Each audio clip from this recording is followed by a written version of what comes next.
Our final session for the 2023 Agricultural Excellence Conference is a panel discussion.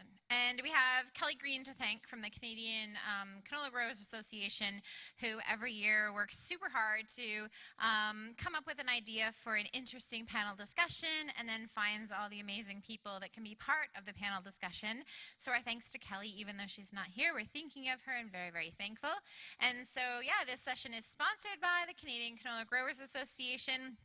And I'm not going to introduce everyone, but I will introduce you to our moderator today, Dean Roberts, who was at our conference last year as well. So Dean grows canola, wheat, barley, lentils, and flax on his grain farm in west central Saskatchewan near Kindersley. He also operates a service company that provides land maintenance to the region's oil companies. Dean holds a degree in mechanical engineering from the University of Saskatchewan and is an active member in his local community where he and his family live. Dean sits on several local, regional, and national councils and boards. Hi. Hi, Dean. Including the Rural Municipality, Synergy Credit Union, Sask Canola, and the Canadian Canola Growers Association. So Dean's going to introduce the panelists, but today's panel is on a new era of business risk management programming. So please put your hands together in welcoming Dean and his panelists.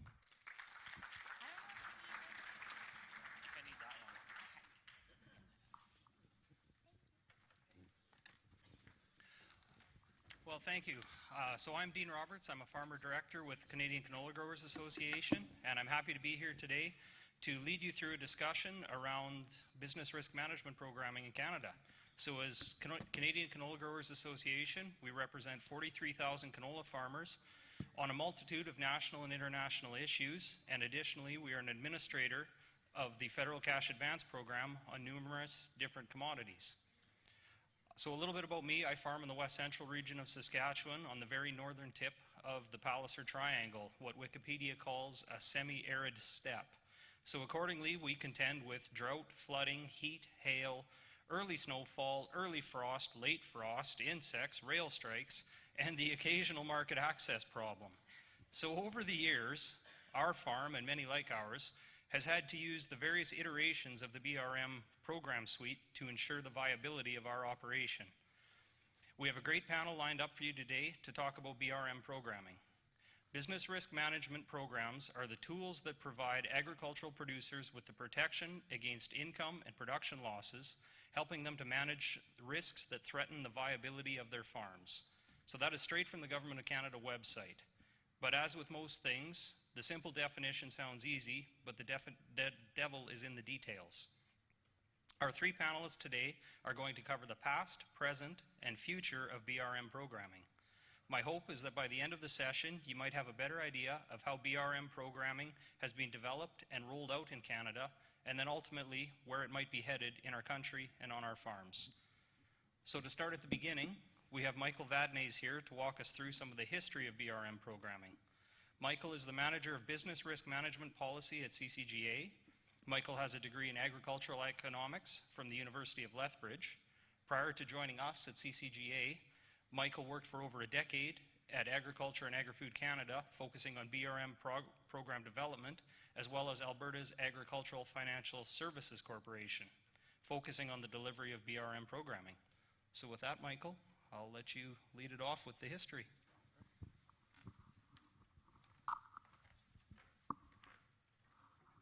Thank you, Dean. I'm glad to see that we still have a few people here at the end of the sessions. It's been a great time, and I've learned a lot, so hopefully we can just add to that, and away we go. So just going to touch on a few things. BRM, kind of what is it, why do we need it, and then I'm going to go into a little bit more deeper dive into, like Dean said, some of the history, and I'm going to go all the way back to 1867 and talk about some of the policies that Ag Canada made and Canada's made as we've gone from 1867 to basically 2002, where we kind of get into our current suite of BRM programs. And then I'll touch a little bit on program design and considerations that governments have or they make when they're designing programming. So what is BRM? BRM is basically the practice of doing things to avoid or mitigate your risks. So there's multiple different ways we can do that, and I'll touch on that in a second. So why BRM? Why do we want to do BRM? So we want to enhance ourselves. We want to make ourselves better, better positioned so that we can handle different situations or different stressors that come towards us. And when is BRM needed? Well, for a producer, hopefully you'll never have to use a BRM program, because that means you're always having a good year.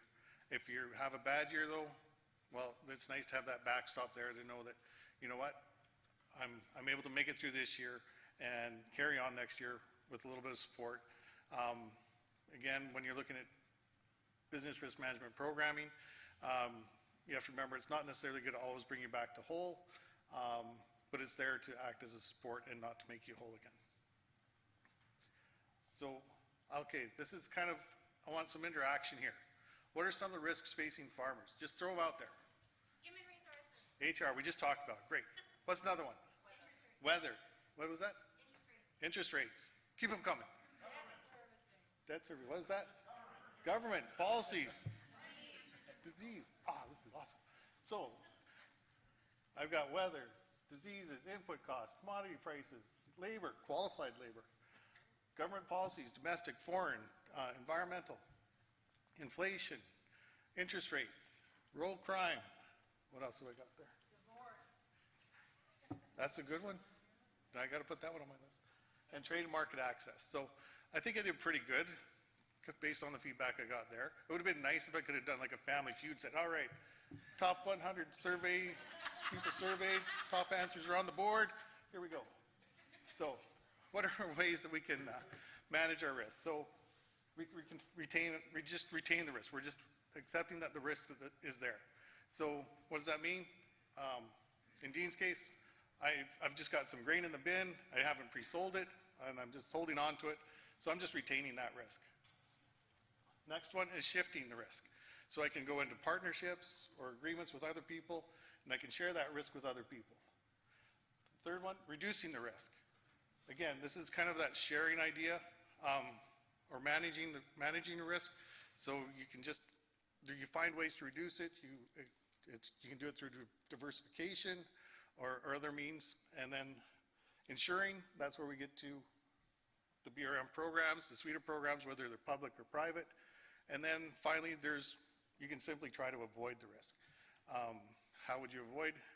You know, it's like me. I don't ride a bull because I want to avoid that risk. So you can apply that however you want. So from there, so Canadian ag policy has evolved due to many different things, whether it's floods, droughts, wars, environment considerations, diseases, and each one of these things has kind of played on the decisions that governments have made over the years. And so, like I said, I'm kind of going way back when. And in the beginning of Canada, that is, they kind of had a policy of like, okay, well, we need to do better at producing better seed varieties. Because why do we need better seed varieties? Well, we wanted better seed varieties back then so we could get more people to immigrate to Canada so we can populate the country. And then what happened after that?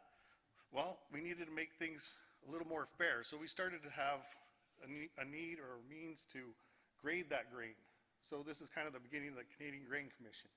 It's where we can grade and mark the grain as we go forward. So that was, so we have, yeah, you guys can read that.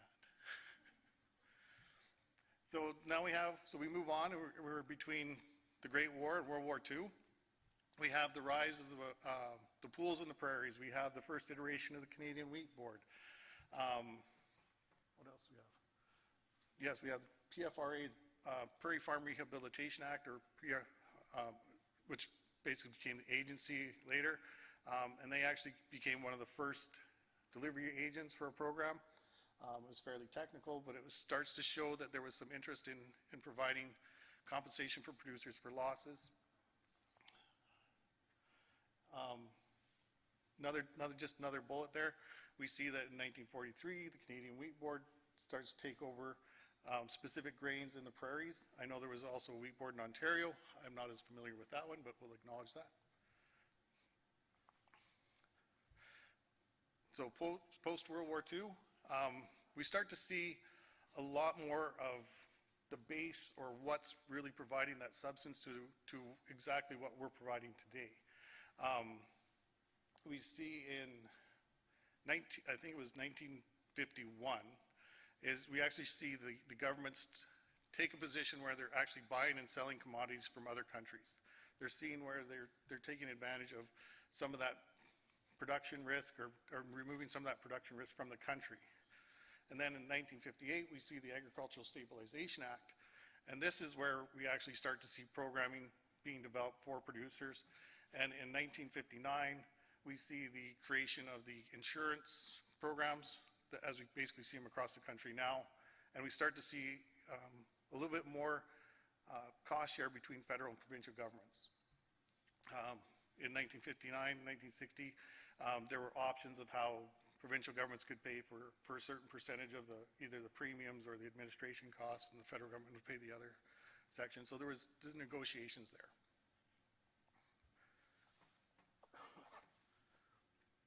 Oh, I jumped ahead, look at that. So also at this time, between I think it was 68 and 74, we see the inclusion of marketing boards. I didn't include them here, but just acknowledge that there's milk and dairy, as well as the poultry, had the marketing boards come in around then. We see as we go through the 70s, there was additional support for transportation. And transportation wasn't just new in the 1970s. It was actually way back in the 1800s, early 1900s, where they first started providing assistance for transportation of grain to market. And lots of times everybody thinks, oh, it's just, getting grain to Vancouver from the prairies. Well, no, there was actually one getting grain from Thunder Bay and out. So there are ways to get grain going out of the country both directions. As we move along, the next slide here, you're going to see in 1986 there was a big ad hoc payment.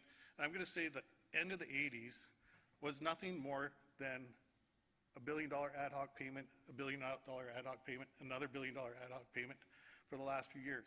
And this, started to make governments really think, what are we doing here? And so this led to growing together. It was a panel and it was a group of people working together saying, what are we going to do? And so the growing together came out and we come up with the Farm Income Protection Act. This came in 1991 and it's still in place today. And what it did is it consolidated a whole pile of other acts that went on before. It also consolidated the lending or the advanced payment program that is delivered under the AMPA legislation as well. So now we basically we've taken something like 5 or 6 different BRM acts and consolidated under Farm Income Protection Act. And then we took 3 or 4 other lending acts and combined that under AMPA, which is the Agricultural Marketing Products Act. So that brings us, so we're now in the 90s, and so we've kind of heard about this before. We heard about Lysa, we've heard about ADA, we've heard about CFIP, we've heard about GRIP.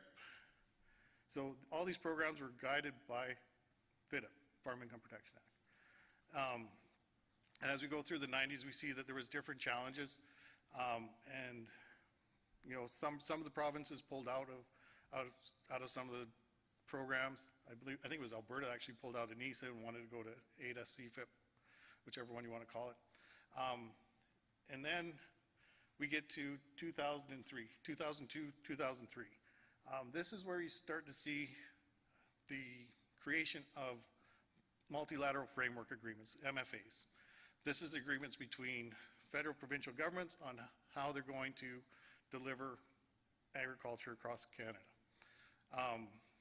You got to remember that agriculture is a federal provincial, they're shared jurisdictions, so that's why it's a multilateral agreement. And in 2003, there was the signature on the first Ag Policy Framework. And this set out the cost sharing at 60-40 between the federal and provincial governments. It also basically eliminated all the programs from the 90s and put it all into the CASE program, or the Canadian Agricultural Income Stabilization Program. And so we see that consolidated, and that was, not consolidated, and that was a margin-based program. And again, margin-based programs, they were through the 90s with CFIP Beta, and actually one of the original programs is also a margin-based program. So really margin-based programs have been in place for a long time in Canada. So now I'm just going to very quickly go through the different framework agreements that we've had since 2002. So we've had the APF, we've had Growing Forward. Growing Forward, there were small changes. We broke up CASE into the stabilization piece, which was, and added AgriInvest. So that's the replacement of NISA, or however you want to say it. But we have a producer savings account reestablished as AgriInvest under Growing Forward. Under Growing Forward 2, we see some reductions in programming. I'm beeping. Sorry. And so we see there's continual evolution of agri-stability program. Crop insurance has been there, kind of one of the steady rocks since 1959. Again, different cost sharing and cost shares between producers, government, federal and provincial governments, depending on your cost, on how your farm's set up. So it's all there. And that leads us all the way to our Sustainable Canadian Agricultural Partnership, that we're currently at. So we went through all this, and so just to kind of break it down, what are some of the reasons that drive programming changes or drive policy? So budget, government budget. Trade agreements. I didn't really talk about trade here, but we did have the North American Free Trade Agreement. We also had just the Canada-US Trade Agreement in the 80s. That started to drive policy decisions or programming design decisions. And industry demand. The change movement from CASE just being a stabilization program and then dividing it up and bringing in AgInvest, that was largely driven by producers. They wanted that security, that predictability. And shifting government policy.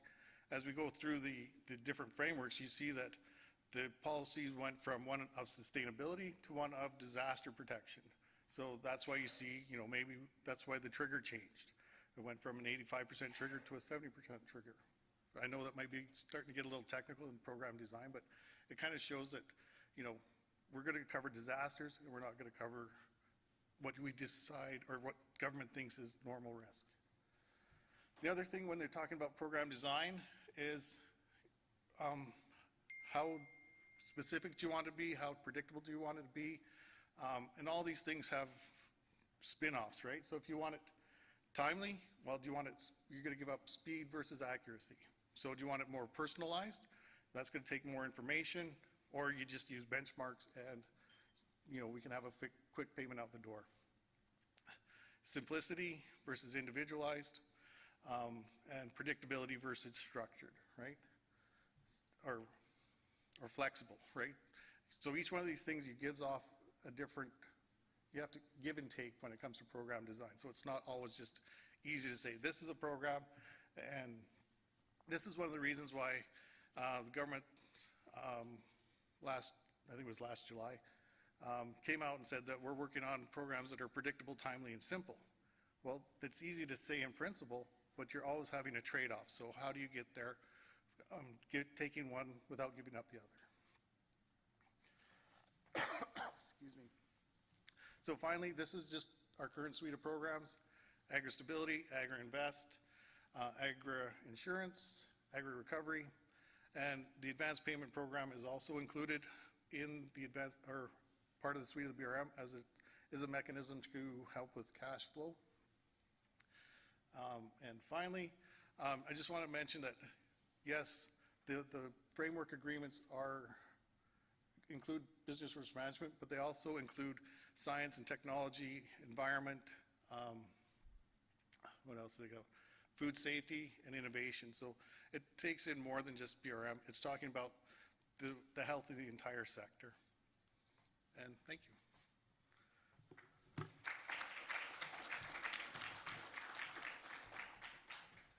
Well, thank you, Michael. I think it's important to highlight your point that these programs didn't just spring into existence. They've been an evolution over time, and to understand CAP, you have to understand growing forward. To understand growing forward, you have to understand growing together. To understand growing together, you have to understand what went on in the 80s. So it's not a snapshot in time. These things didn't just spring into existence one budget cycle. They've been an evolution and a continuation to bring us to where we are today. And that's where John's going to start. So up next is John Cumming. John is the Senior Policy Advisor for the Farm Finance Branch of the Ontario Ministry of Agriculture, Food and Rural Affairs. John holds degrees in economics from both the University of Ottawa and the University of Guelph, and has work experience with AAFC and Statistics Canada both. John has been the FPT co-chair of the BRM Working Group and represents the ministry at the Ontario Agriculture Commodity Council meetings centered around BRM programming. So with that, John, you're up to talk about today. Thanks so much.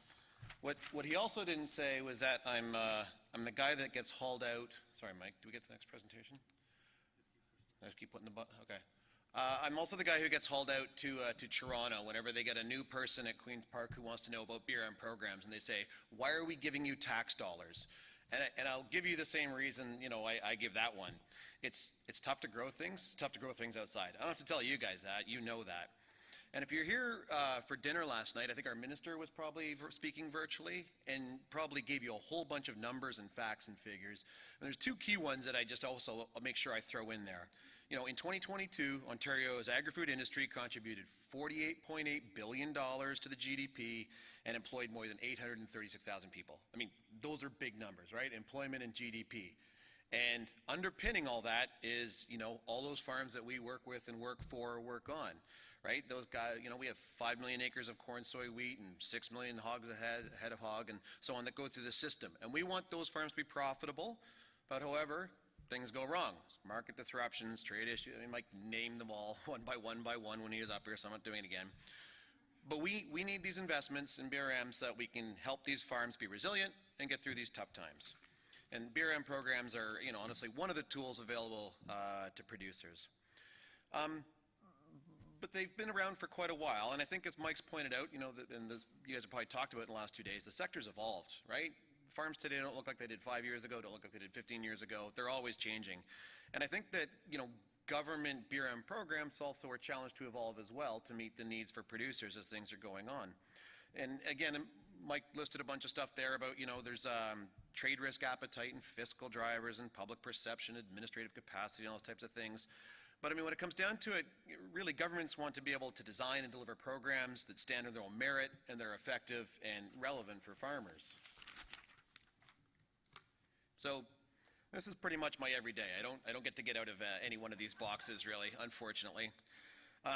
One big part is that that left-hand side, the Agri-Suite, you know, where we work together with all of our national colleagues. And you're probably familiar with these rather awkwardly named programs, Agri-Stability, Agri-Invest, Agri-Recovery, and I'm going to call it Production Insurance. These are national in scope, they're designed collectively, and they're cost-shared with Canada. And so they kind of move and act in a certain way for those reasons. And on the other side is for the provincial-only programs, and if you're from Ontario, and if you're a farmer from Ontario, or from a farm group in Ontario, you're probably a little more familiar with these, is the Risk Management Program Suite. Now these are designed in collaboration with the farm groups. These are delivered by Agricor across the road. These are funded jointly by provincial funds and producer premiums. And these sets of programs kind of do different things. They react differently for different reasons. And I'll work my way through some observations between them. And I'm going to choose to start with the risk management program. You know, there's kind of 3 broad buckets here. There's livestock, there's grains, and there's edible horticulture. And the livestock set of plans start with the question, what if you sold that animal for a loss? That animal for a loss. And then I think, you know, you design a program around that. And we need to know a few things. Well, when did you sell it? You know, what were prices at the time? You know, what went into producing that animal? What was the cost of purchase? You know, how much did you feed it? How much were feed costs over that period of time? And so what we've been able to do is that we get producers to submit their individualized sales information, you know, and that provides the what did they sell and when. And then we've got a running model in the background that's, you know, week by week or quarter by quarter as we need to, with live data that fills in all those other answers to the questions. And ultimately it treats all the sales of animals in a certain week or other period exactly the same. And this program has good uptake. It's got positive reviews, and we've been told it's an important tool for livestock farms in the province. And so then the grain plan looks a little bit longer than just that one point of sale. We model out over the full year, grain expenses, and compare that to the prices that are potentially received. And the costs that we put into this are pretty all-encompassing. Machinery costs, electricity and fuel, business expenses, land rents or interest, et cetera, et cetera.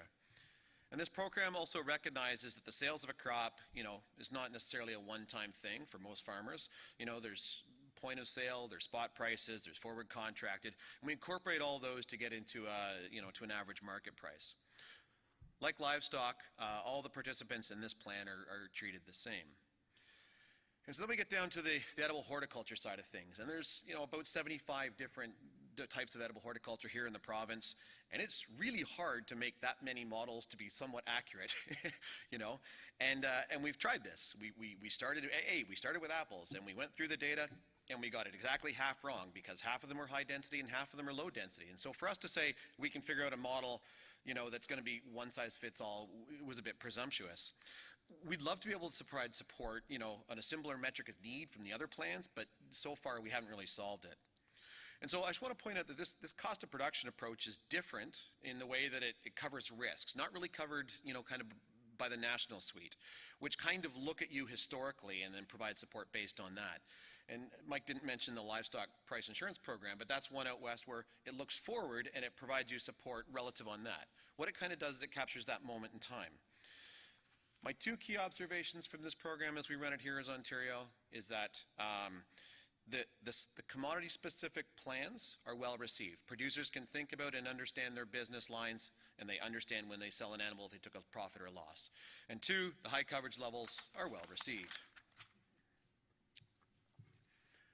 And then Mike here also suggested I cover the recent few frameworks, so I'll hit the high points on these ones as well. But as I did it, a few things I think became evident, and I've kind of got agri-stability, agri-invest, and then production insurance on the side. So agri-stability largely does what it's set up to do. I mean, it's whole farm, it's margin-based, modified accrual, it's disaster level coverage, as you mentioned with that 70% trigger. And you can review the details of change over the last few frameworks, and you could maybe put some policy intents kind of behind each of those changes. But the reality is that structure hasn't really changed. It kind of is what it is at this point. It's individualized, it's data heavy, it's tax based and required as an individual, and as a result, it's basically not very timely because you need to do all those things. But I would again point to the fact that this consistent structure of it, framework over framework, means it's really a foundational piece of the BRM framework.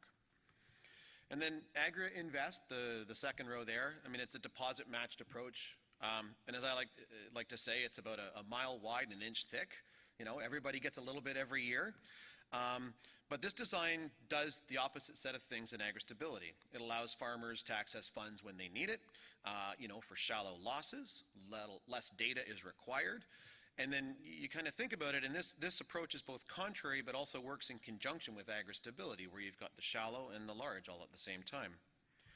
And then in production insurance, I jotted down here, and I checked with my colleague, and I said, well, tell me what's changed over there, and there wasn't a lot of feedback there. But the things that she did give me jumped out at me when I started thinking of them in this way. These are two significant policy shifts. So first, we've got written down the livestock directives. It's 2 words, but it basically says that we are now enabling ourselves to figure out how to do production insurance for livestock. And as we've talked about over several years, that's always kind of been thought of as being a huge gap, right? Livestock producers have dead animals and things like, they don't have, the same, production maybe they have been. And so being able to give ourselves the ability to run this plan or, develop these plans is a significant development. To date, we've only figured out bees, but we're always working on it. And the second is the introduction of the producer paid coverage, which again, maybe hasn't turned into too many products, but it's that acknowledgement that producers are looking for high coverage rates. They're looking for, higher than just disaster level coverage. And Mike also asked me to mention kind of the recent developments, and these were integrated into this framework that we're in right now, the sustainable cap. And as we both have mentioned, there's multiple drivers that can influence government programming, and I think the very top bullet up there kind of indicates where this one came from. This is from the Prime Minister to the Agricultural Minister, their mandate letter. So I think it's fair to say, though, that climate volatility is a concern, and governments are opting to use the business risk management investment and programming as a vehicle for some of this risk management going forward. So the two specific developments you'll see over the course of this framework are in the production insurance and the agri-invest programs. So first, each province runs their own crop insurance. They have their own plans, they develop it for their own producers, and according to some national guidelines. And over the course of the framework, they're going to be putting in a pilot. The pilot will be for a crop, and it will be for a producer to adopt a very specific beneficial management practice for that crop. And this pilot is supposed to be calibrated to do two things. One, risk reducing, obviously, and that's kind of the definition of a beneficial management practice. And then two, cost neutral, or can be. And then two, cost neutral. So we're trying to balance those things out. And this pilot will be in place by the end of the framework. And in Ontario, we're still kind of assessing options, obviously, with so many different crops and so many different practices, marrying the two, costing them out, it's not been as fast as we'd hoped. And then second, is that farms over $1 million in allowable net sales in Ag Invest will have to have an agri-environmental risk assessment to be eligible to participate. Now, what is a risk assessment? We know it includes environmental farm plans, so that's a nice one. And we're still trying to figure out what other types of existing vehicles will be acceptable. But I mean, the goal here is to have increased on-farm awareness of climate risks for operations. I'm down to my last couple of slides. And the one that I will speak to here is on agri-stability specifically. And as I mentioned at the beginning, we're trying to evolve, we're trying to change, and we're trying to put a client-focused lens on this program. And as I pointed out earlier, it's a very foundational component of the suite, but I think it's appropriate to review it from a farmer's perspective. And over time, as Mike said, you had a 100% trigger, and then you had an 85% trigger, and now we're at a 70% trigger. We're still asking the same type of information we did at the 100% trigger. We haven't quite calibrated those two things. And what we want to do is kind of maybe calibrate the burden on the producer and the administration to the level of support. And when you ask for whole farm and modified accrual in all the years, there's a significant amount of administrative requirements. So we're going through this nationally, trying to put together something else. And the package of changes that are up there are hopefully going to make it more simple, more timely and responsive, less burdensome, and then we acknowledge that trade-off is at the current level of accuracy. And so the skeleton key of it all, the first thing that we need to do is accept in the historical years, the reference margin, the benchmark. It's just going to be how a producer files their taxes. And that means that we don't ask for all the information every year. And this is where we're making that intentional trade-off. Because if they don't have to hand it off every year, we can do some other stuff now going forward. And then first, if producers can provide, what they're growing in this upcoming year, and we see that in crop insurance and we see that in RMP, administrators can calculate reference margins and share them back to a producer in the middle of the program year. And that does a couple of things, right? That gives the producer some awareness of what their trigger is, and it's symmetrical information between the administrator and the producer. And then the next thing that can happen is that a producer can look at it and say, I had a good year, I'm not submitting any more paperwork, or I had a bad year, I am going to apply for a benefit. And, if you're going to apply for a benefit, we're going to get it more accurate. We're going to ask for all your forms. We're going to get your accrual adjustments, all that type of thing. And I think that allows us to keep the accuracy in the program year, which seems appropriate when you're looking to, derive a benefit. And so the way that I kind of always think about it is that right now we've got somewhere about 8 or 12% of people who are in this program who trigger a benefit. What we want to do is we want to change that. We want 20% of the people who are in the program to apply for a benefit. And of those guys that apply, maybe 80% of them actually get a payment because they know their situation, they understand where they're at, and they believe this application is worthwhile. And when I say it like that, this approach sounds a little bit more like insurance, right? You pay your fee or your premium at the beginning of the year, you get your coverage, you contact your adjuster if anything happens, and that's a pretty significant approach from a client perspective than what's currently happening. So, in summary, here's what my conversations with farms or farm groups have told me that they're looking for in programs. And they want access to risk management programs that have high coverage levels. And even though those coverage levels will be available to them, they're going to choose whether or not they're going to take them. And that choice might be based on the level of subsidization. It might be based on their expectations for their own operation for the year, maybe with their diversification, maybe some other business decision. But they want to have that available to them. Next, I think they want to know that the program is responsive and that the trigger is based on their own personal situation, and that trigger works when and how they need it to. And then when it triggers, they can count on receiving that indemnity in a timely fashion. And so that's a little bit of both program design, but then also program delivery. And I think the producers always want these calibrations done on their own personal data, not on the kitchen table, metaphorically, or literally. They're happy to all these calculations being done behind the curtain, and then the result that they understand being shared to them. And when I look at crop insurance and then I look at agri-stability, it's a stark contrast, but a good example. All the calculations for PI is done behind the scenes, and all that yield buffering and yield trending and all that's done. They don't see those calculations, but what they do see is an average farm yield, a guaranteed production, and a claim price, and they can kind of picture, oh, I have X. Yep, I can do the math. I can do that. I'm happy there. And that's, I think, very different than how they look at agri-stability. And the last thing I'd mention is that I think farmers would like to have programs put in place that provide them with incentives. And a good example of that I'll put is, discounts. If they have periods of time without triggering, they should receive a discount on what they contribute to the program. Or they should have a, superior trigger, something like that. And I think these are components that, as governments, we're slowly working towards. But I believe Lysa may be able to speak to some of the opportunities that lie within.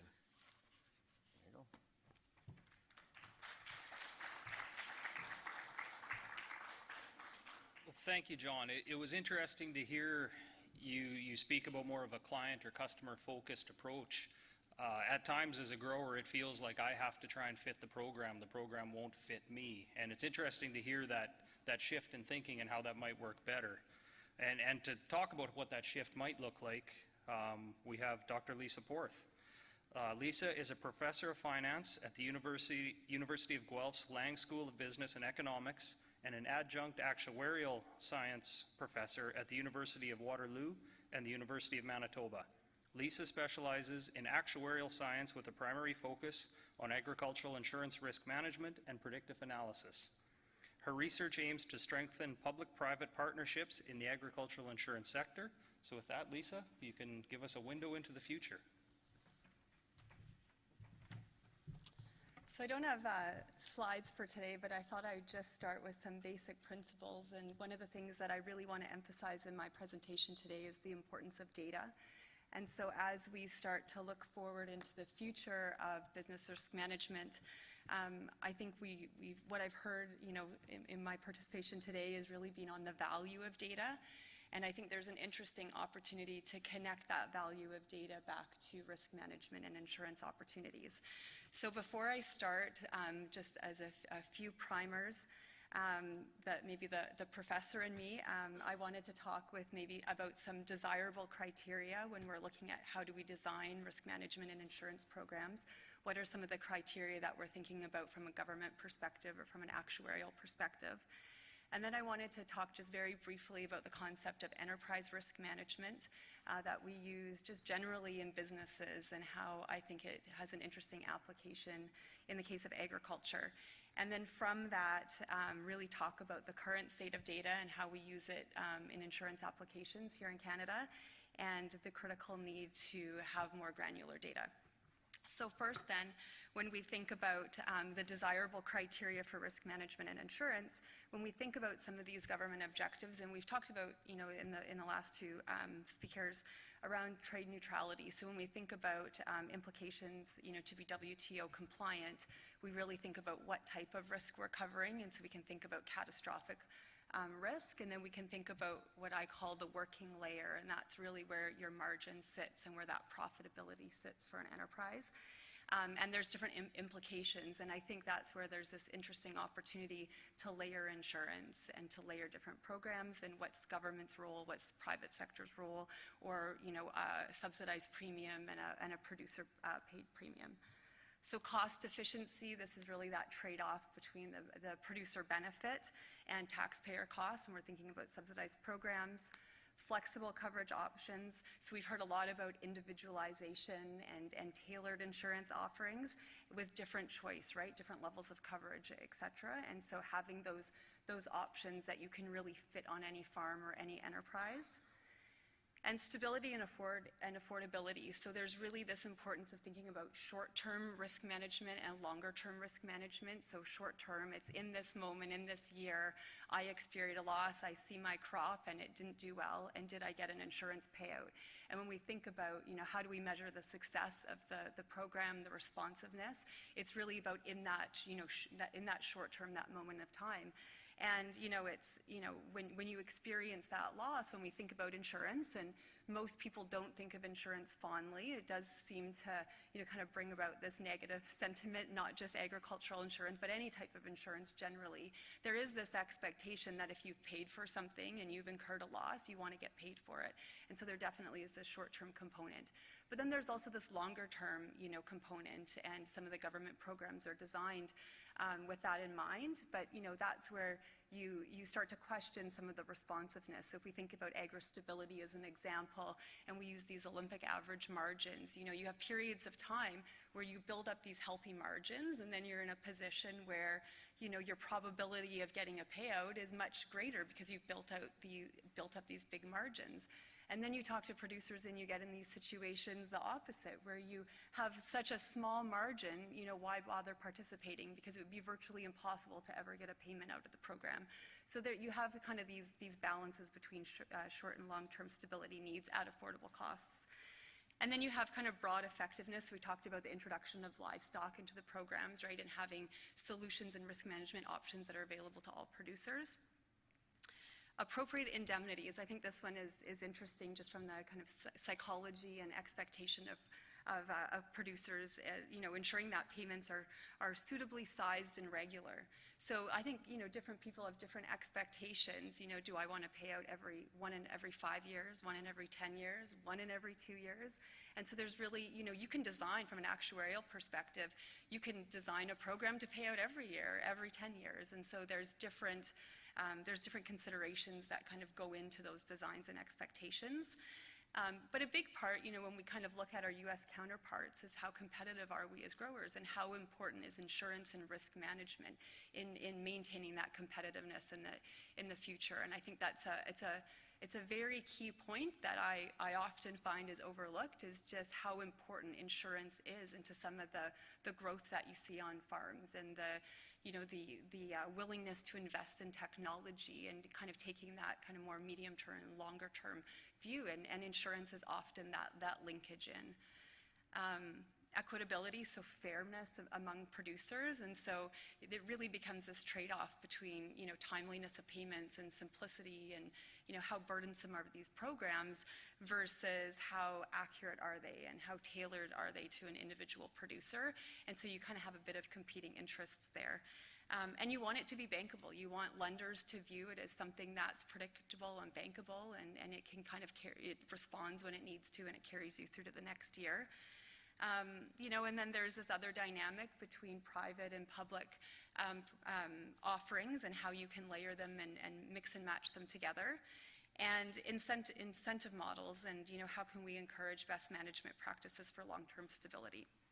And then, lastly, kind of the actuarial integrity of the program, and we need to have solid actuarial analysis, and avoid moral hazard and adverse selection. And so, moral hazard would be, as a result of being insured, you change your behavior now that you have this insurance, and it kind of creates this death spiral, because as actuaries, when we price somebody, we price it based on that kind of historical behavior. But often people change their behavior once they have a new type of coverage or more coverage. And then adverse selection is really that information asymmetry. And so it's when you know more about your own risk than the government or the insurance company underwriting you. And that mismatch, it catches up over time. And that's really what can lead to, programs that aren't sound over time. And I think simplicity and efficiency, because insurance is complicated, and again, you want to understand it, you want to know when you're protected, and you want to be able to design programs that are tailored yet simple. And so it is a fairly complicated, approach. So before I get into kind of data and the future, just very quickly, I think there's this concept of enterprise risk management, and I speak about it a lot and I teach about it, but it's really an interesting framework because we know with agriculture, we know it's a very dynamical process and it's very complicated. And what I like about enterprise risk management is it's a framework that businesses can apply. So it's a process. So, it's not just one and done. It's something that's a continual framework, but it's a very holistic approach. And so when you think about data, where I'm going to kind of bring this to is the importance of data. And data is the foundation of an enterprise risk management. And we talked, I think, in an earlier session about strategic planning and things like that. And this is part of that process. But the main steps to enterprise risk management is around first identifying your risks. So think about it as a risk register. This is, I just want a list of all the possible risks that are out there. And often when we're, talking about growing a crop outside, it's that kind of geospatial and temporal risk. So by location, how is it changing over time, historically, and that kind of forward-looking approach. And so first, it's just that risk register. What are my potential threats?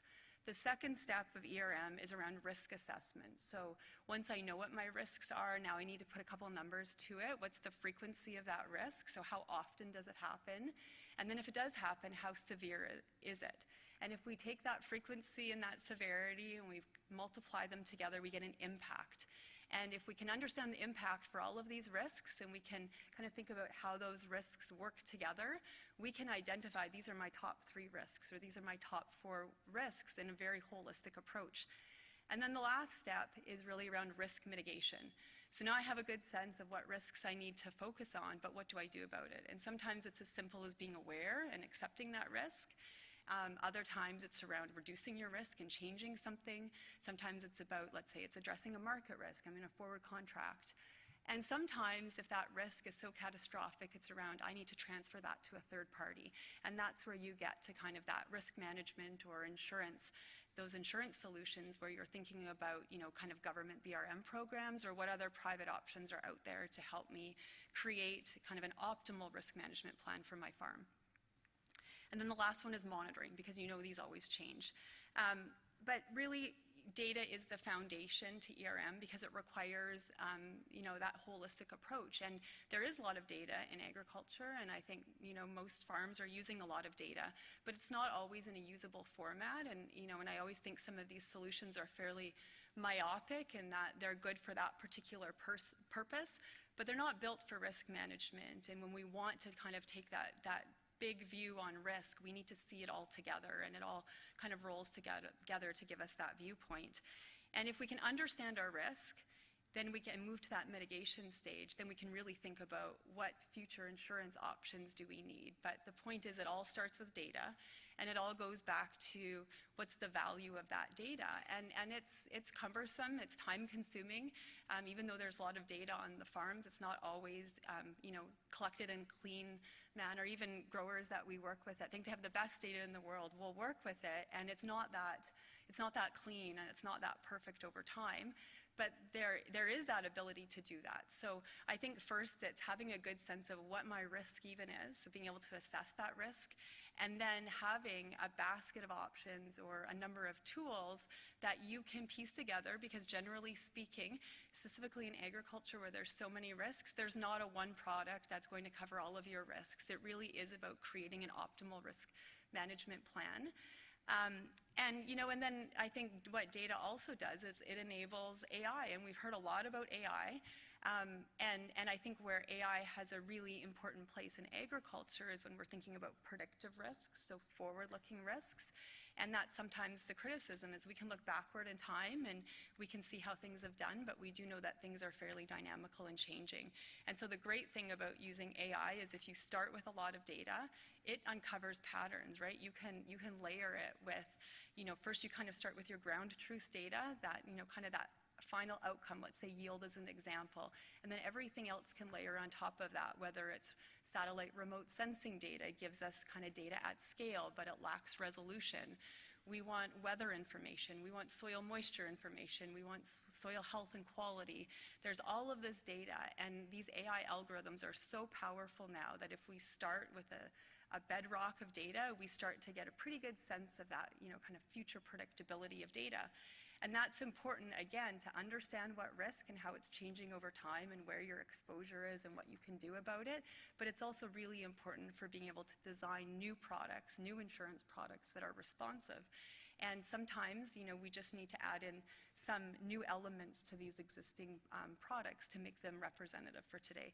So I'll maybe just stop there because I know there's probably some other questions, and we can get into some more specifics around how data can, really, I think, unlock the opportunity for new insurance products in the future, whether we're talking about new crop insurance solutions or, ones, related to agri-stability as an example. So.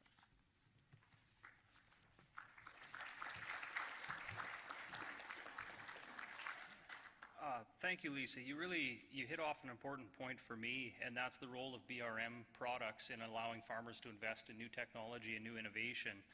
By putting a base level on that risk, it makes it easier to make those investments in new technology that will pay dividends that may or may not have been feasible without. So thank you for that. So that's been our review of the BRM landscape, where we came from, where we are, and where we could be headed. We have some time left for questions. I have a few here to get things started, and then we'll go to the floor to get you folks to participate with our panel members here.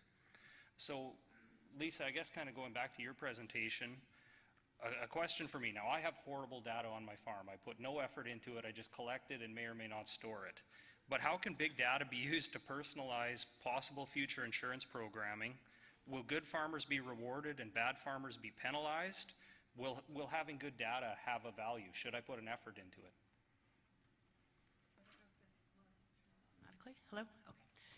It's a really good question, and I think, there's a few different ways that we can think about it, but I do believe that the future is every farm will need to have good data, whether we're talking about, sustainability metrics or, kind of carbon market opportunities. But in terms of as it relates to BRM, I think the benefit is we need to have clear baselines, and if we can establish a clear baseline with good data, we can understand some of those nuances. And it's kind of like, if you just take average data, kind of biased data, and I'll use a very specific example from crop insurance where, you do your harvest and you know what your total production is across your farm for your canola acres, and then you go to report that data and you simply just divide it by the number of acres on every field, and that was your production per field. So it's fine overall, on average it's correct. But if we're using that data to establish baselines and benchmarks, and we're using it to develop new insurance products, it's just error on error and on error. When we think about the productivity across fields, it can be very, very different. And so if we start with kind of average or biased yield information, how can we possibly uncover any of these other trends and dynamics are happening? So I think first and foremost, establishing that baseline is going to be really, really critical. I think the second thing that we don't even know the answer to because we don't have good data is what's the impact of changing climates, changing weather patterns. It has such a negative connotation in everything that we talk about nowadays. How are we going to meet emission targets? But in agriculture, the story actually can be quite bright. We look at different crop types and varieties that are now being grown in locations that otherwise we never could. And we see the risk of frost, kind of diminish as a peril that we would normally be concerned about and price into our insurance policies. So there are some positive, and I think overall, what's one producer's gain may be another producer's loss, but overall it's about capturing some of these trends, and that's not necessarily the case, right? Some of it could actually be quite positive. But I do think where we will start to see kind of the value and the expectation, there will be an expectation around data. And so I do think that, we need to start by looking at the data to make good decisions on the farm, but then we'll start to understand some of those nuances as it relates to insurance. And I think just to conclude, the implications would be your coverage levels. So what's your expected yield as an example can look very different depending on the quality and the accuracy of that data. How much are you charged from an actuarial perspective? We make assumptions based on the accuracy of the data. You add in loading and credibility factors or, around inaccurate data. So all of these things, I think you'll start to see more accuracy. It'll unlock the ability to have kind of more individualized products as well. Well, thank you. So you're telling me to put some work into my data then. Yes.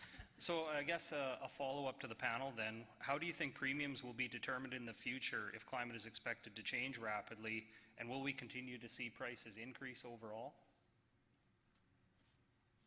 Should maybe start with that one? Okay.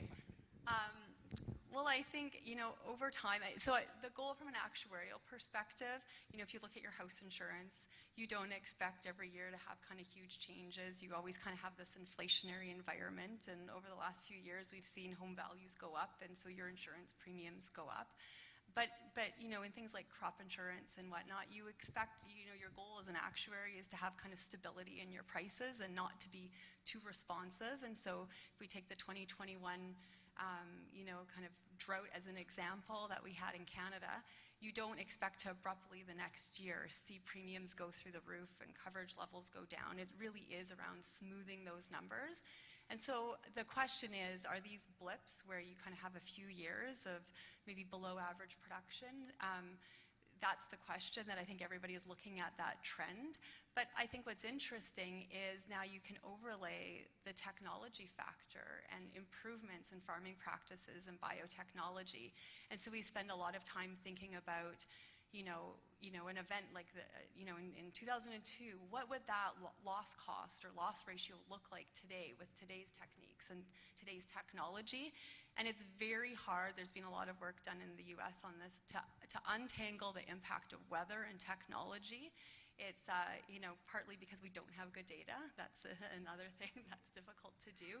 But overall, I think the future, we'll see in the future, but it is a longer term view. And, whatever, kind of more volatility we might see from the weather, I think the good news is that there's been a lot of improvements in technology and practices in biotech, and we're starting to see, a big impact where, in a dry year, you don't need much rain. If you have a little bit of rain at the right time, it goes a long way, and we're still producing really strong crops. John, anything to add? No, I think, is that on? There we go. I mean, I think Lysa alluded to the fact there is little mechanisms within the crop insurance programs where you can kind of put an anchor. When you speak of the price of crop insurance rising, you can slow it down, you can accelerate it. And so it would have to be like a marriage of what the policy goals are and the mechanisms within the program. If we are trying to, provide stability for premiums for producers, well, yeah, you have the mechanisms to do that. But if you're wanting to kind of let the volatility flow through and indicate, hey, these things are happening and they're happening rapidly and we all need to accept it and change and move on, letting that flow through in the form of the premiums, is a possible tool as well. So, like I said, it's a bit of a marriage between the math and the policy. Well, and it is interesting to watch the agronomy change. We grew a crop on 3 inches of rain this year. It wasn't a big crop, but it was a crop. That would have been uncomprehendable to my grandfather's generation. They'd have been done by mid-May. But we'll maybe move on to one of the questions from the floor. What do you think would happen to Canadian agriculture if programs like Ag Stability were removed?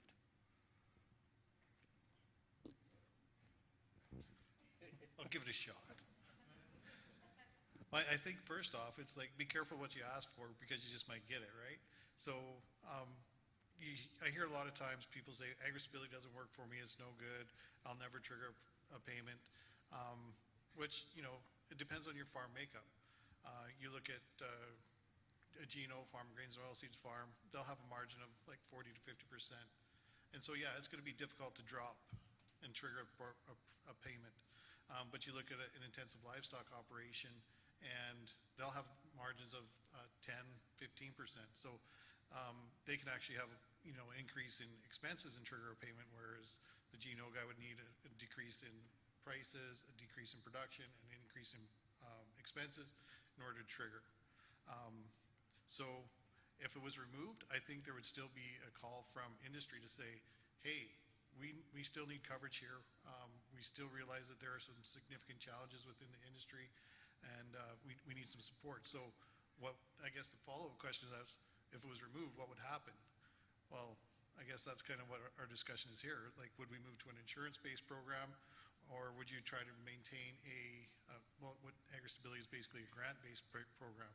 So with an insurance-based program, as a producer, are you willing to start to have a little bit more skin in the game?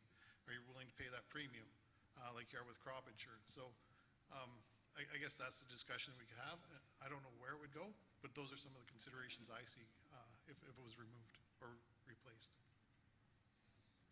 And I think that it doesn't say removed or replaced necessarily. So I'm assuming just removed completely. And then we have no program like that, which generally speaking then leads to the call for ad hoc. I mean, we've certainly seen periods of, 3 or 5 years in a row where there's like $1 billion of ad hoc, or, Steve's in the room, $700 million worth of ad hoc, here and there. And I think that as we become more export dependent, as so much more product goes across, overseas, Canada really probably wants to be as trade-friendly as possible and be very cautious in the way they implement any sort of program. And generally speaking, when we're kind of running around putting a program in place, responding to one thing at one time, it's frequently not the best designed program for that. So, there's a lot of, I think, trepidation around just doing some other one-off as opposed to a program that's in place and, kind of has been deemed to be acceptable from a trade perspective. I think you're speaking to the predictability of the program then, that everyone kind of knows what's there and how it's going to work, so it's predictable. So John, you mentioned you're part of the BRM working group. Can you comment on the current state of the program review? Sure. I mean, there's no formal review as of right now. We've just entered into the sustainable partnership, so there's nothing that's been articulated for that. That being said, we are going through kind of an investigative thing where we're looking at, we're calling it the BRM climate, review. And it's basically doing a lot of the stuff that we're talking about here, is trying to map out, well, where is weather going? What is it looking like its impacts are on farms, and what is that doing to the BRM set of programs? And so this will be an exercise in being, predictive and in figuring out, what the responsiveness of the programs will be, and figuring out if, this is a sustainable approach in the longer term. So as of right now, we're currently in the early days of getting our legs under us on something like this. Okay, thank you. I might paraphrase that bottom question a little bit. Are private sector tools sustainable, and can they provide adequate coverage from year to year when competing against the nationally funded insurance? What are the potential advantages of private sector insurance? Is it beneficial to layer public and private insurance? Or is it a pick one or the other? On our farm we buy some of each to layer our coverage, but anyone care to comment on that? Yeah, I think producers, sorry, I'll jump in and then I'm sure there's more to say. I think producers look at where, they look more about maximizing their revenue at a minimal cost, possible. Farms are farm businesses, they're looking to put more on the bottom line as they can. And so being able to kind of layer those types of insurance makes sense to me, and it's a natural thing. Because if you can get subsidization on something, you do it, to a point where it no longer makes any sense. And that, I think, is when the private sector comes in, because now you're not just paying for just, quote, the coverage, and I'm sure, Lysa, you'll speak to loads, and, the admin costs are now baked in there, where they weren't for the subsidized, national crop insurance. So I think layering is probably the answer here. I was just going to say, I know that GARS in the Prairies, Global Ag Risk Solutions, they've developed a program that basically wraps around agri-stability. So it'll add up, add additional coverage over and above what you can provide or get under agri-stability. So again, this goes to John's point, this starts to become layered. So and under the CAP agreement, they actually went through and they made changes to the agri-stability program saying that private sector risk management tools are not included as eligible income in your program year margin calculation. This sounds very technical, but basically that money is excluded from any calculation, and so you'll still allow the agri-stability program to trigger, but you'll still be able to get that benefit from the private sector. So I think there are opportunities for private sector to come in and work in concert with the existing BRM suite, or as well as potential future options. So. Yeah, I have a few comments about this. So I think first is to understand what I think of as top-down insurance products and bottom-up insurance products. And so when we think about top-down, it's like, here's what I was expecting, and as you start to produce anything below what you expected, you're kind of looking for a payout. And I think, we have, in general, Ontario's a bit of an exception, so 80% coverage level. And, that 20% deductible for a grower is fairly substantial. And that's based on kind of a 10-year average of your production. And that expected yield is often different from what a producer would think is their target yield, right? If all of your conditions align, I'm going to produce more than that. And so that protection gap sometimes can be even more. And so when we think about the government crop insurance program, I think of it as like this tower of risk that goes right down to zero. And to kind of get that full payout, you need to have a complete crop failure. And so that really is that catastrophic cover. I think the part where it ties into maybe this top question here to me is around assessing risk and a good understanding of the risk, is I really think it's this working layer that really makes such a big difference for growers around, by the time you add up, this is my cost of my land and my input costs, and how many crops are there out there that I can grow where I'm going to get that return. And it's about protecting kind of wider in your insurance coverage. And so when we think about how you can layer public and private, it's really complicated, and you really have to know the inner workings of all of these products to bring it together, to know when it will respond and what's that cost benefit, right? To transfer that risk, there's a cost to it. And so it's really complicated, and I think that's one thing that maybe we don't have in Canada is compared to, let's say, the United States, are these tools that can show it all together and run through scenarios, because sometimes just by working through numbers and understanding how these products can respond together is where you really can understand how they pay out. So I think that's another consideration. Okay, thank you. I think we kind of covered off 2 with 1 there. That was good. Heather, how are we doing for time? Do we have time for a few more questions? Yeah, we totally have time. Okay. 20 minutes if you want. Okay. So as disasters become more frequent, payouts will continue to increase with pressure to reduce government spending. What does this mean for the future of BRM programs? I'll start so you don't have to maybe. So I think sometimes, we hear like cost neutralities, right? So if we want more coverage in one program, we're giving up something in another.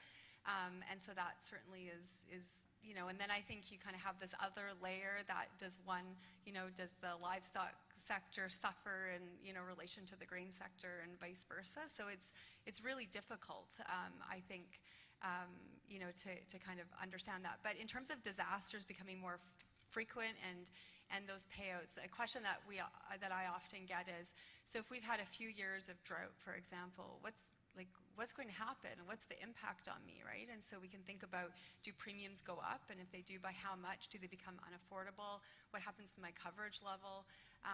And so I'm not going to speak to the future of the BRM programs like the government ones, but certainly over time, if it was a persistent condition, the BRM programs, they have to be actuarially sustainable, and we have to maintain fund balances and things like that. So there would have to be corrections, usually from a premium adequacy perspective. Are we charging enough for that changing risk?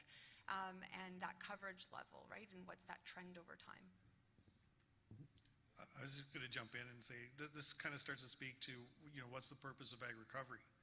Like right now it's there to just cover extraordinary expenses, not necessarily cover income losses, because that's what insurance and agri-stability is there for. So, part of me kind of goes, when I look at that, what does the future mean if we have more of these ag recovery responses? Is there going to be, again, this kind of leads to what Lisa's saying, is that does this create the opportunity for increased or improved insurance type products, so that government starts to spend their money different places instead of just in ad hoc programming, and say, well, we'll start to develop a better drought program for livestock producers in the prairies, or I guess it's across the country, right?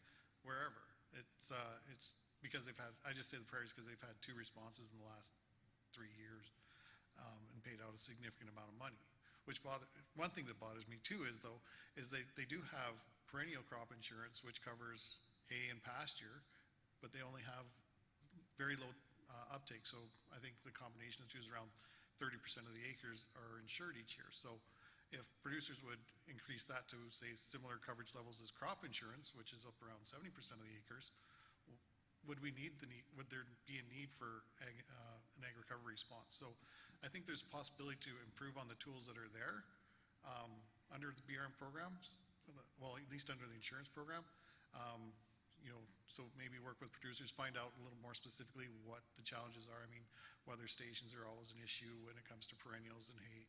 So like what can we do to improve those to get higher levels of participation there to get rid of an ag recovery response? Yeah, and I'm choosing to interpret this question as, and not just like every disaster out there, because I sit down and I look at my agri-stability statistics every week, and I go through the last few years, and I can see the year that, ginseng was triggering, and I can see that the pork guys were triggering, and frequently those are kind of market and systematic for those, but the overall funding for that doesn't necessarily have a large volatility. And I think the way the question is phrased is pressure to reduce government spending. I think it's more the pressure on the programs, right, that are costing more. Because if we're having more and more frequent disasters, and again, I'm choosing to interpret this as, crop failures or weather-related events, it's probably a pressure on crop insurance. And as I mentioned earlier, you can kind of put the anchor in crop insurance and slow it down for a little while, and all of a sudden you want to kind of let this either flow through, and it has to become increased premiums, which are cost shared, or you start to look at the program and say, can it be done differently? Can you achieve the same type of policy outcomes, by amending the program? And those policy outcomes are, again, I think probably sometimes different for governments who are looking about farm business resilience, which is different than the way I think a lot of people look at crop insurance that use it, which is to ensure their profitability. And those are two different things. And I think that there's maybe a fiscal gap sometimes between them. Thank you.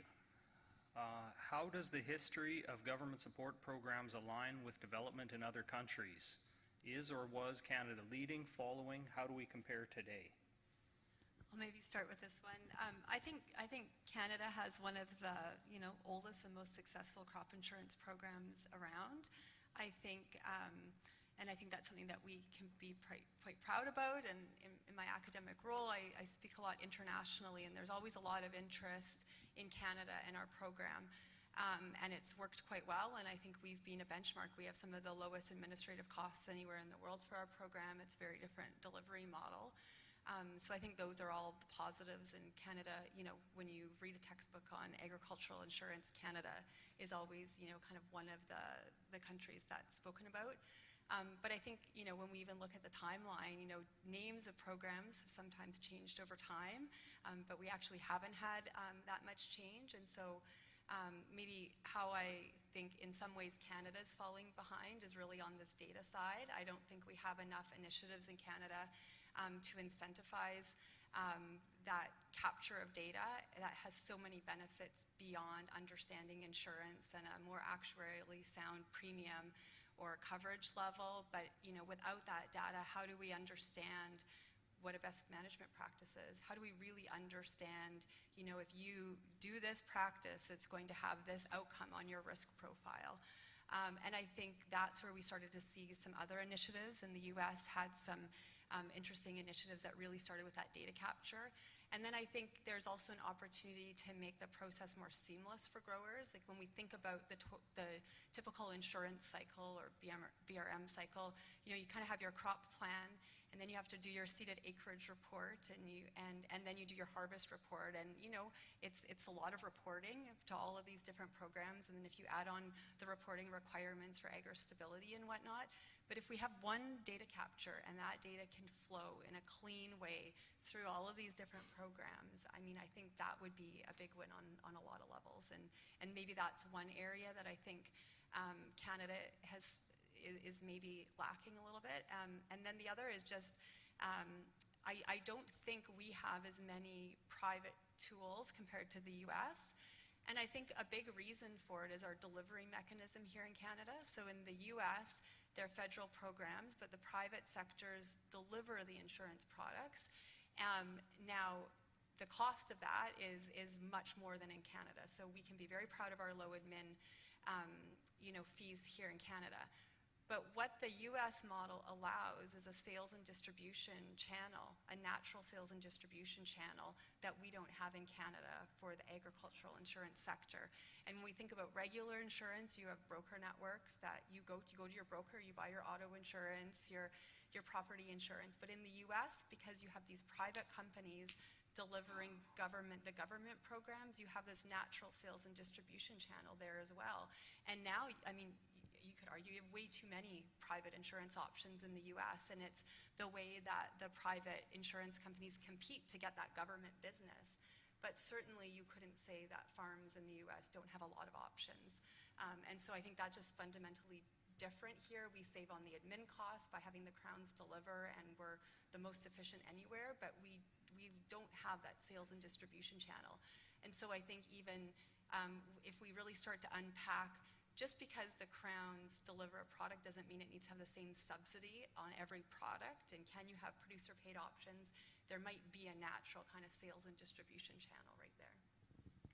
So when those companies are fighting for that government business, competing for it, does that benefit the grower and producer, or does that benefit the companies or the government? Does the government get a better deal, or does the grower get a better deal? Who wins, who loses there, or is it just kind of a draw? I don't know that I think what it does is it pushes for innovation, right? And so every year you're seeing these new concepts come forward, and growers are interested in kind of that next product, and so you go and work with that insurance company. And so I think you're starting to see a lot more data-driven products that are built off of technology.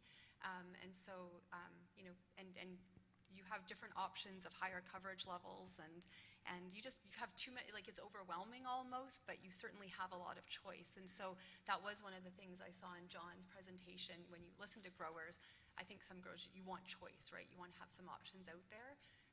So maybe that's one difference. Okay. Do you think BRM programs are the best way of ensuring the resilience of the ag industry, or have they become a crutch for poor farm management?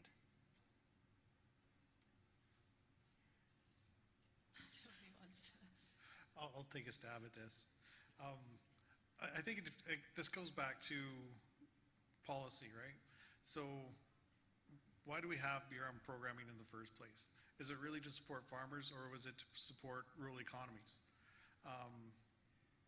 That's in the past it was to support rural economies. They continue on. And as we've learned here at the conference this week, there's a lot of different risks out there that are producers are able to manage. So what is the purpose of BRM programming nowadays?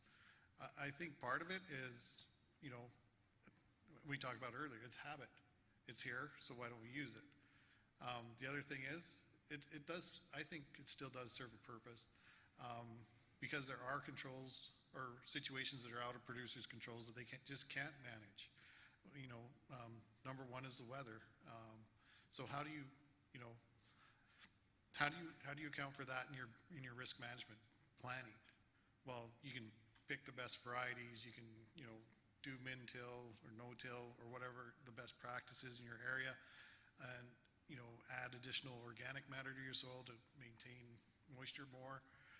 All these practices. But at the end of the day, like Dean said, if you only get 3 inches of rain, there's nothing you can do about it. I mean, I don't think you're in an area where you can easily get access to irrigation. So, I mean, there's only a certain amount of things that you can do. So I think there's still a purpose and a place for insurance products or stability products. So I don't think it's a crutch. I think a poor farm will eventually go by the wayside. And that's just kind of, you see that. I mean, I remember growing up, and when it was harvest time, you'd see a combine on every quarter section. And 20 years later, you go out there and you don't see a combine for miles, and then all of a sudden you see like 20 of them, and there you go. I mean, the smaller, unproductive farms, the ones that don't want to advance, they're disappearing. I think Eric actually talked about this morning too, about timeliness and good farmers being more on time, making better decisions, and I think that's probably the bigger drive there. So our next question: BRM programs provide protection against income production losses. Yes, there's a link to environmental practices. Why require an EFP, not a business or risk management plan? That's a good question. I think you kind of look at the order of operations, and I put it intentionally on the slide where I started with the mandate letter that says, thou shalt use environmental practices in BRM programs, and that's fine. So we were kind of told this is the vehicle. Because to be blunt, I mean, business risk management funding is the most significant part of most of the budgets, right? I mean, when it comes to seeing, what Canada's spending the money on, what the provinces are spending their money on, you kind of start with BRM and work your way down. So to leverage that to do two things makes a little bit of sense. I think because it was Agri-Invest specifically that was used as the vehicle to require the environmental filing plan. It wasn't agri-stability, where there's already some trouble in uptake. It wasn't crop insurance, where we were probably stable right now. It was in Agri-Invest. And it's a vehicle that provides money at a certain point in time without a lot of other obligations. And so, we kind of negotiated and deemed that this is a place to start to meet the mandate that came down. Thank you. So I'm kind of interested in this one. Which countries are doing well at capturing ag data, and how are they doing it? And I guess maybe more specifically, what data will have the most value? I'll speak. I think production data is quite interesting because that really is kind of that ground truth that I think a lot of things build upon. I think the U.S. does a fairly good job about it, and there's been quite a few incentives around it. But still, I used the word myopic when I was talking before. I still think, like, if you think about your precision agriculture equipment, you could, if you're using John Deere, you can go to MyOp Center, and there's a lot of data there. It's almost overwhelming. But if you're mixing and matching, your seeding equipment with your harvest equipment, with your spraying equipment, and when your scale data, I think it's about bringing it all together. And I think maybe my other comment would be the platforms that we see out there that typically bring it together, they tend to be more agronomy focused, agronomy driven, and certainly I think that's where there's been a big place for that. But there is an opportunity, I think, to think about it from an insurance or a risk management perspective, because the data is so foundational to that. And maybe that's the piece, and that I would argue has been a bit overlooked, is the value. We can unlock that value of data on the risk management piece. And I would just maybe a related comment to this is I think what the data does is it adds transparency. I think for a grower, if they can see their data and they can see it in a way that makes sense, it actually is educational. It helps you understand your overall risk management, your needs, your decisions, but from a very different perspective than an agronomy perspective that's driven by, well, what's my decision now? What am I going to do about that? Am I going to, we were talking before, am I going to go put another application of fertilizer, right? So the risk piece is very different. And then I think from the risk management perspective, it's really transparency around when you have a claim, did you care? Like, you don't have to start from that place of, where are you lying? Where are you cheating? How honest are you being when you're reporting that data? You have that data flowing back and forth in a really transparent and trusting way. It saves time. And I think over time, if we start from that place, you'll start to see new opportunities to unlock better understandings, but also better products that will work. But it really starts with that data piece. In what program year is an EFP required for Agri-Invest? So it'll be by the end of the framework. So, or no, I think this one's starting 2025, I believe. Yeah, so a couple of years out. And again, it's just for the farms over $1 million. So just for several large farms. Thank you. Thanks so much. Thank you very much, everyone.